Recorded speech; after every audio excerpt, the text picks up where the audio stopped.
experto en las ciencias sociales, un historiador, y nos va a hablar ahora con relación a Duarte, porque se habla muchas cosas de Duarte, que nació en el 26 de enero del 13, que murió el 26 de julio de...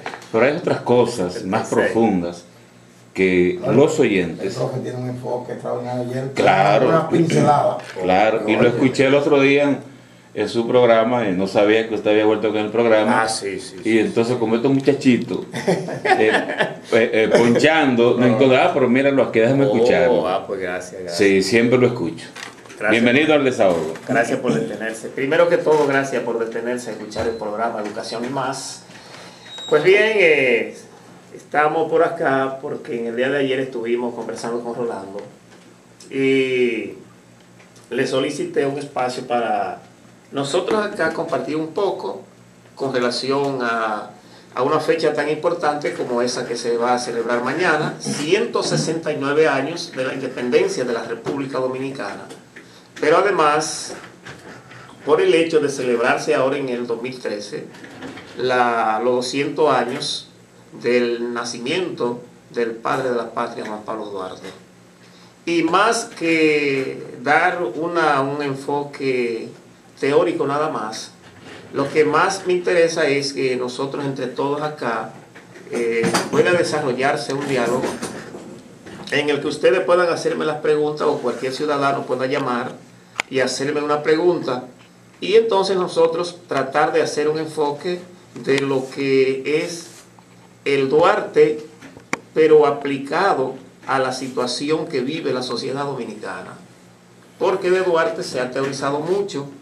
Ahora vamos a ver en qué medida ese comportamiento, esa conducta, esa enseñanza que nos dejó Duarte, en qué medida ha sido asimilada y aplicada por la sociedad dominicana. Profesor, ¿por qué la figura principal Duarte? Si la historia nos presenta tres: Matías Ramón Mella, Francisco de Rosario Sánchez y Juan Pablo Duarte. O sea, No había más también. No, pero la historia de esa época solamente nos refiere a esos tres como principales, pero solo el logro se le ha dado a Duarte, la mención. ¿Cuál es esa característica que impregnó Juan Pablo Duarte? Bueno, la verdad es que la situación de que hoy la República Dominicana cuente con tres padres de la patria, lo que no ocurre en otros países, se debe a una situación política que se dio en el gobierno de Lili en el 1800, por ahí por los años 1894, en el que se llevó a cabo una discusión acá en la República Dominicana sobre quién era el verdadero padre de la patria, sabiendo todo el mundo ya que el verdadero padre de la patria lo es Juan Pablo Duarte, y que a la edad de 31 años ya se había ganado ese concepto de padre de la patria. Incluso cuando se proclamó la República, que Duarte fue enviado a buscar a Curazao, a darle la buena nueva, y que regresa al país. La comisión que fue a recibirlo al muelle, entre ellos en representación de la iglesia, el padre, el arzobispo Portes, es el primero en saludarlo con el siguiente término: salve al padre de la patria. Desde ese momento se usó el término de padre de la patria para Juan Pablo Duarte. Ahora, ¿qué ocurre después? Se da el caso de que Duarte muere en Venezuela y después sus restos son traídos en el 1884 y depositados en la Catedral de Santo Domingo, la Catedral Primada de América. Ya en el 1875 se habían traído los restos de Sánchez, que había muerto fusilado en San Juan de la Maguana en el proceso de la anexión, y sus restos habían sido traídos a la Capilla de los Inmortales en la Catedral Primada de América. En el 1884 o 1891 son traídos los restos de Mella, que había muerto en Santiago, y ya los tres estaban depositados en la Capilla de los Inmortales en la Catedral Primada de América. Ya por ahí, por el 1880 y pico, se desarrolla una discusión en el país acerca de quién debería ser el auténtico padre de la patria. Todo el mundo está consciente de que fuera Duarte, pero hay un sobrino, hay un hijo de Francisco de Rosario Sánchez que comienza a desarrollar una campaña en la que dice que quien debe de ser llamado padre de la patria es su papá, Francisco de Rosario Sánchez, alegando que Duarte gran parte de su vida la pasó fuera. Sin embargo, su padre siempre estuvo aquí. Ese hijo de Sánchez ocupaba el cargo de general en el gobierno de Lili. Pero esto trajo como discusión que surgieran otros que dijeran entonces no, por entonces Mella también debe ser un padre de la patria. Profesor, pero Duarte estuvo fuera porque quiso o porque lo obligaron. Eso lo vamos a ver dentro de un ratito. Lo vamos a ver dentro de un ratito. Déjenme concluir esta parte. Surgen otros que dicen no, pero entonces debe ser Luperón. Y así surgieron como 5 o 6 nombres, incluyendo hasta Santana, queriendo decir que también merecían el título de padre de la patria. El presidente Ulises Heró, tratando de resolver la situación, entonces en el 1894 dictó un decreto declarando a los 3 padres de la patria: Duarte, Sánchez y Mella. Y de ahí en adelante entonces, por un decreto y de manera oficial, quedan las 3 figuras con el título de padres de la patria. Ahora, haciendo una consideración aquí nosotros y la población que nos escucha, hay que saber que realmente quien merece el título de padre de la patria lo es Juan Pablo Duarte. Porque Duarte fue el hombre que no solamente enseñó con la acción, con la teoría, sino que enseñó con la práctica y que fue fiel a aquel juramento que él hizo con un grupo de hombres el 16 de julio de 1838. Aquel juramento que comenzaba incluso invocando la Trinidad de Dios.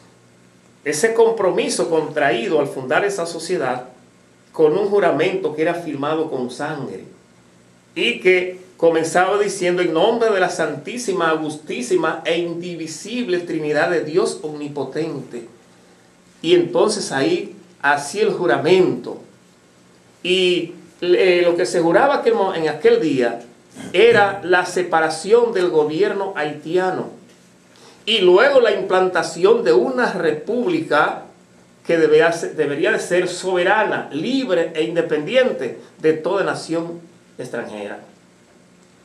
Pero además que llevaría una bandera tricolor en cuartos encarnados con una cruz blanca en el centro, y que los trinitarios serían reconocidos con las palabras Dios, patria y libertad. De ese juramento está comprobado que el único de todos que no vaciló nunca a ese juramento lo fue Juan Pablo Duarte. Viene el proceso en que se da la independencia, la proclamación de la independencia, el 27 de febrero de 1844.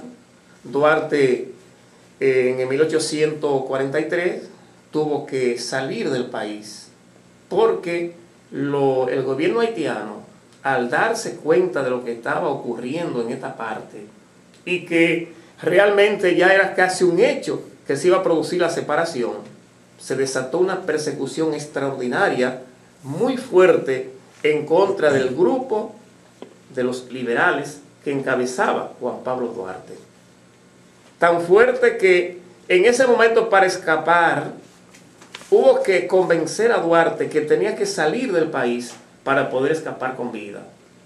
Mella fue apresado y Sánchez, para poder salvar, tuvo que hacerse pasar por muerto, que estaba, por cierto, muy enfermo. Incluso se dice que causa de su enfermedad fue el hecho de que después que supo de la persecución contra Duarte, estaba en el este, y que de allá salió tan precipitado, y cuando llegó a la desembocadura del río Sama, al no encontrar la barca en que se cruzaba en el momento, se tiró con su caballo, sus dados y todo, y que esto le produjo una tremenda enfermedad que casi se convirtió en una pulmonía y estuvo a punto de morir. Aprovechando esa situación y como estrategia, entonces se regó la noticia de que Sánchez había muerto para evadir la persecución. Y Duarte fue convencido en ese momento de que tenía que salir del país para poder escapar con vida. Y en ese momento Duarte tuvo que irse acompañado de su fiel amigo Juan Isidro Pérez, uno de los trinitarios, Pedro Alejandrina Pina, otro de los trinitarios, que fueron de la gente de más confianza, porque en aquella ocasión se reunieron 9 personas, 9 trinitarios. Después se agregaron otros, entre los que estuvo Francisco de Rosario Sánchez y Ramón Martí Amellas y otros más. ¿Eso fue después de la independencia o antes? O sea, esto es antes de la independencia, esto es de 1843. Oh, perfecto. Luego, cuando se produce acá el golpe de la independencia, que queda al frente del movimiento Francisco de Rosario Sánchez, queda como jefe clandestino y que siguen haciendo el trabajo. En ese proceso es que, viendo cómo se dificulta la cosa, entonces Sánchez envía una carta a Duarte diciéndole que necesitan recursos para completar lo indispensable para proclamar el golpe. Y que esos recursos debían de llegar, aunque fuera a costa de una estrella. Duarte, que ha encaminado gestiones con el gobierno de Venezuela, realmente no tuvo éxito en esas gestiones. Y en ese momento, cuando Duarte acude a enviarle una comunicación a su familia, pidiéndole que vendieran su casa para que el resultado de la venta le fuera entregado a los jóvenes que están llevando a cabo la revolución. Y esa familia de Duarte, su madre, que ya su padre había muerto, esa herencia entonces vende su casa y ese dinero se lo entrega a los jóvenes de la revolución para comprar las armas, los pertrechos y las cosas que se necesitan. ¿Y no era cierto que Duarte era rico? No, Duarte tampoco era pobre. Duarte pertenecía a la clase social de aquella época correspondiente a lo que hoy es la burguesía, que vivía fundamentalmente del comercio. Su padre era un comerciante y que tenía una ferretería, sobre todo para vender objetos a los barcos, a la marina, y se desenvolvía dentro de un ambiente que no era de pobreza, era de clase media.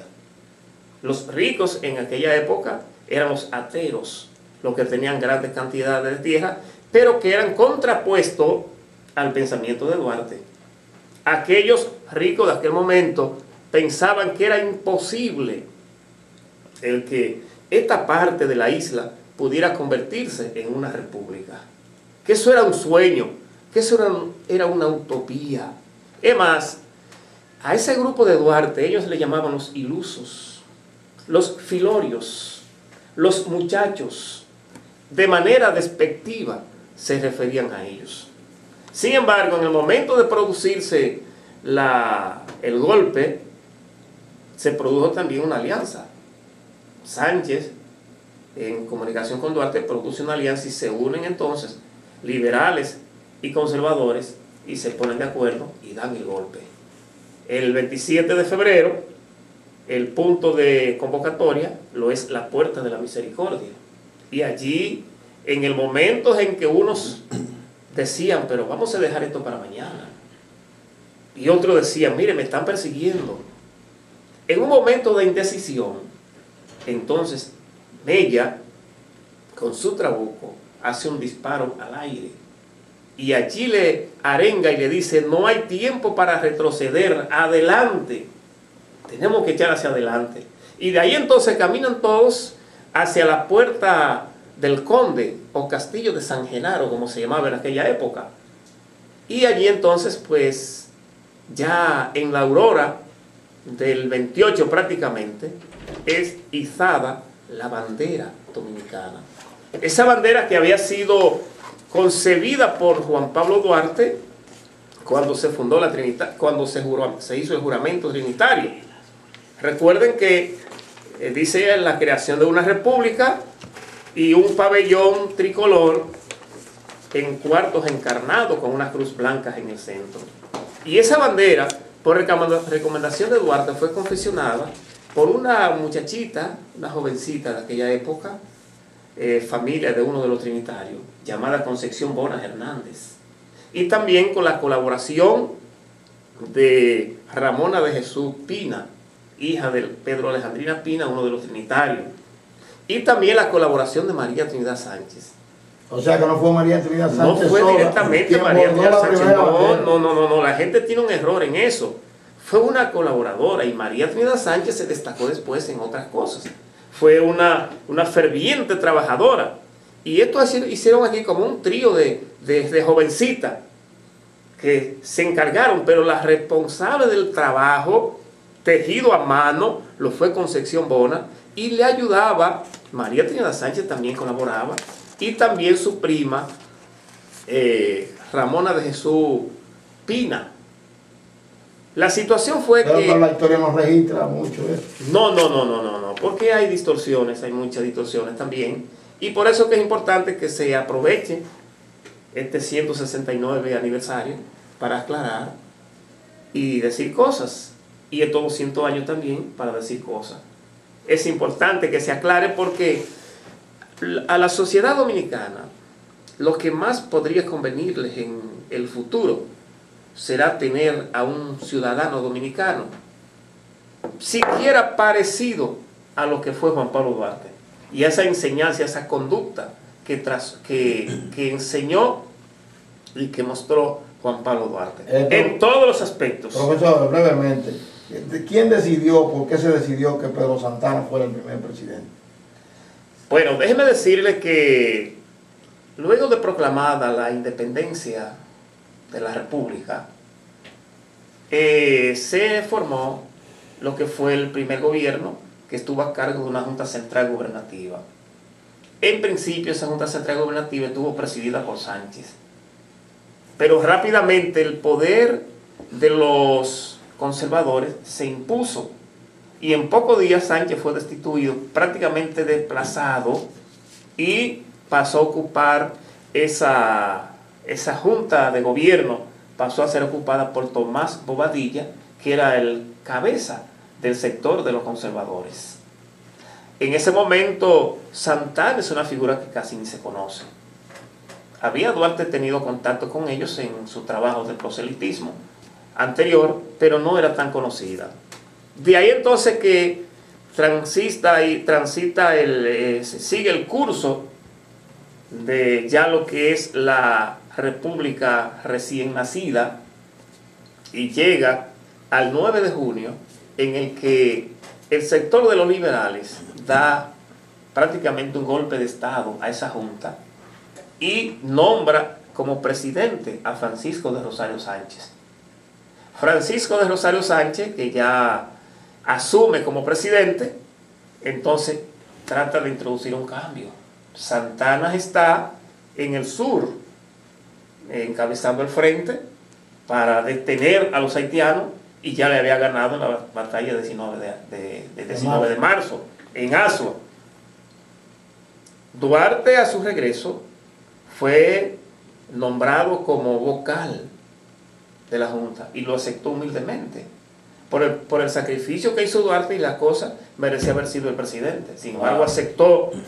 De ahí entonces, pues que hay problemas entre Santana y Duarte en el sur, porque Duarte fue enviado como general al sur para trabajar en la defensa de la patria al lado de Santana.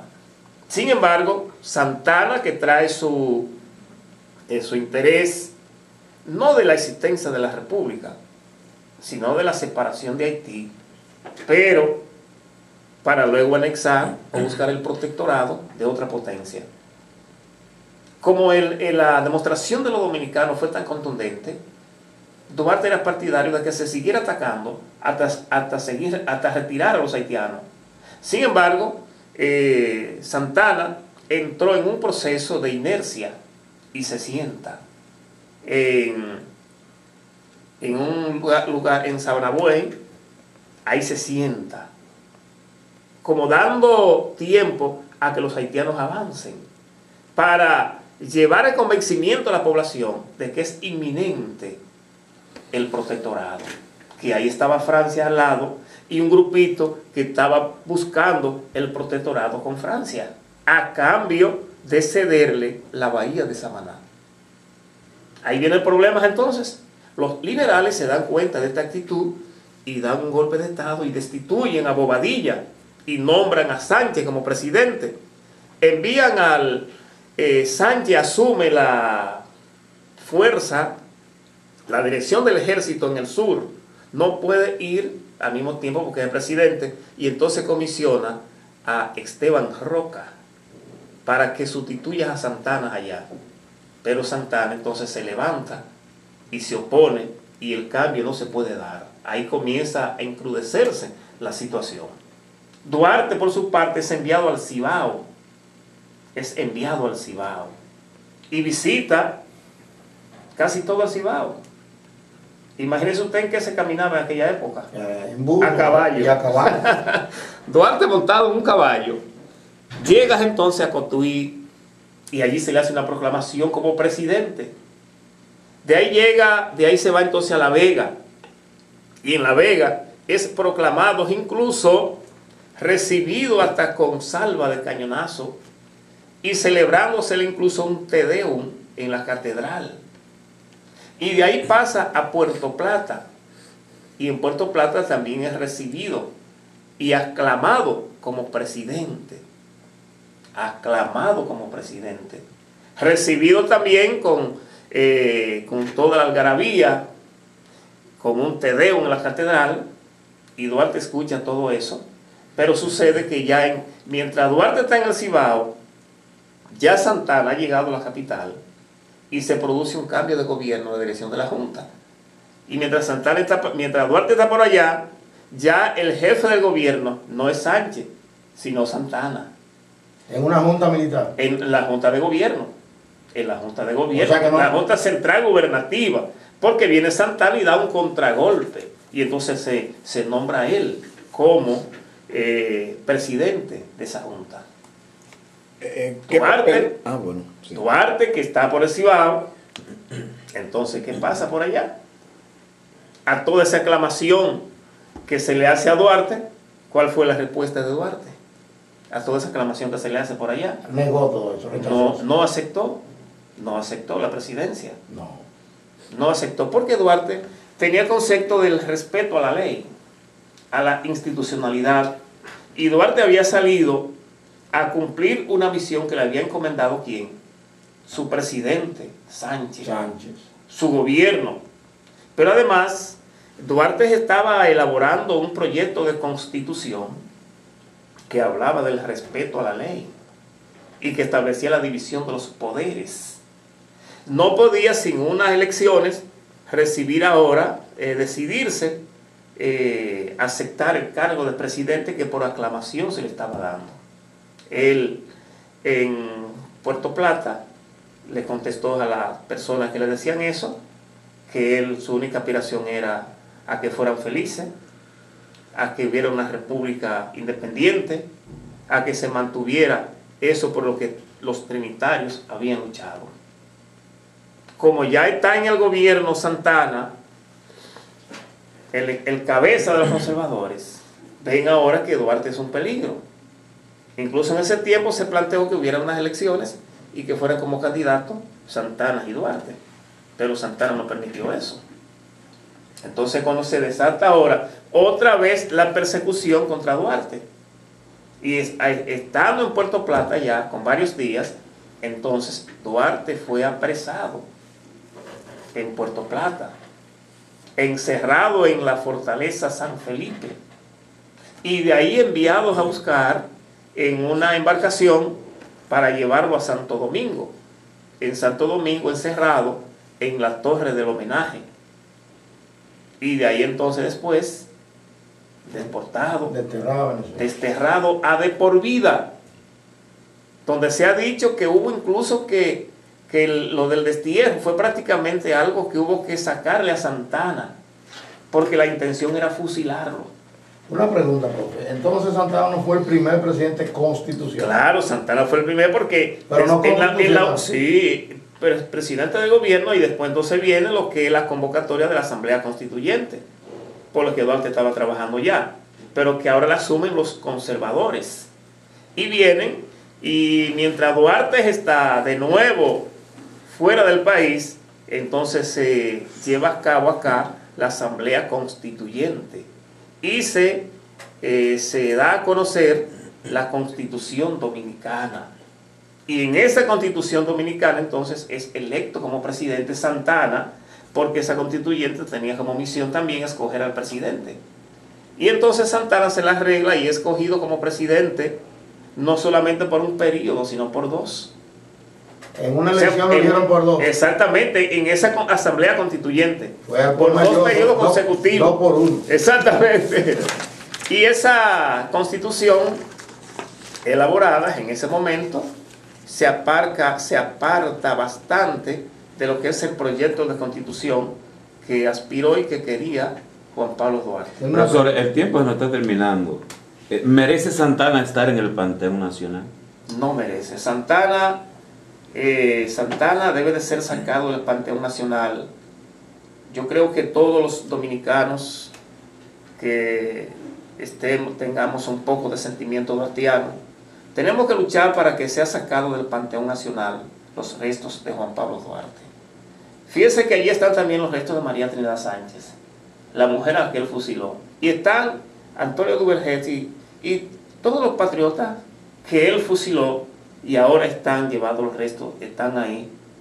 Por lo que hay que sacar del Panteón Nacional los restos de Santana y llevar cuanto antes posible los restos de Camaño al Panteón Nacional. Profesor, hemos conocido las virtudes de los españoles y los indios caían por debajo. Sí. Hemos conocido las virtudes, las partes negativas de Trujillo, y algunos se han atrevido a querer escribir cosas positivas de Trujillo. Hemos conocido las virtudes de Duarte durante muchísimos años. La parte negativa de Duarte, que alguien pudiera escribirla. ¿Conoce usted algunas cosas que pudieran hacer que el dominicano se sienta arrepentido de Duarte o que en algún momento haya conocido algunas críticas sobre el comportamiento de Duarte en su trayectoria? Bueno, fíjese bien, en todo lo que le he leído no he encontrado nada en lo que yo pueda convencerme, y así como yo sé que hay otro, de algo que se le pueda criticar a Duarte. Que no aceptó la presidencia. No aceptó la presidencia. Para algunos podría ser una actitud de cobardía. Sin embargo, Duarte lo que hizo fue una actitud de coherencia y hacer lo correcto. Porque aceptar Duarte la presidencia por una aclamación era desatar una guerra intestina, una guerra civil. ¿Y qué sería de una guerra civil en aquel momento frente al poderío haitiano que teníamos esperando ya para penetrar al territorio dominicano? Hubiera sucumbido la República, hubiera sucumbido en ese momento. O sea que Y Duarte lo que hizo fue... Duarte se sacrificó. Duarte se sacrificó, se dejó humillar, se dejó pasar esa carreta por arriba a cambio de no provocar en ese momento una guerra civil. Eran 2 líderes, Santana y Duarte. Duarte tenía su fuerza, sector de los liberales. Es más, siendo Duarte nada más vocal de la Junta Central Gubernativa, en aquel momento en que Bobadilla planteó el protectorado con Francia, la voz de Duarte como vocal fue lo que lo echó atrás. Hasta algunos trinitarios que estaban convencidos. Y cuando Duarte habló, que se opuso tajantemente a que eso se diera, los otros se convencieron. Influyó allí el poderío, el liderazgo de Duarte, influyó en ese momento para que se echara atrás el que se iba a ceder la bahía de Samaná. Profesor, ya no tenemos tiempo. Ya esta pregunta es fuera del tema, pero tiene que ver con la historia de la República Dominicana. ¿Tenemos los dominicanos derechos a conocer todo de Trujillo? Sí, tenemos derecho a conocer todo. Todo, ¿verdad? Lo bueno, todo, lo bueno y lo malo. Porque no hay nada que sea todo malo, ni nada que sea todo bueno. Por ejemplo, tenemos un himno nacional que es un orgullo de los dominicanos. La gente no se imagina lo que significa el himno nacional dominicano y en qué posición estamos en el mundo. Nosotros ocupamos el segundo lugar entre los himnos más bellos del mundo. El segundo lugar. ¿Y ustedes saben qué año fue oficializado? En la era de Trujillo, en 1934. Fue declarado como himno oficial. Una virtud. Incluso Trujillo, con su inteligencia natural y conservatoria, ordenó que se cantara la mitad nada más.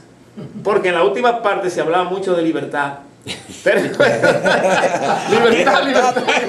Libertad que los ecos y agiten. Exactamente. Bien, profesor, gracias por estar con nosotros una vez más en el desahogo de Trébol 99. No tenemos ya tiempo, la computadora nos va a rebotar. Pero no puedo dejar de soltarle que en el día de mañana cada quien saque su bandera al frente de su casa. Tenemos una de las banderas más hermosas del mundo. La suya, saque la mañana al frente de su casa con motivo del Día de la Independencia Nacional.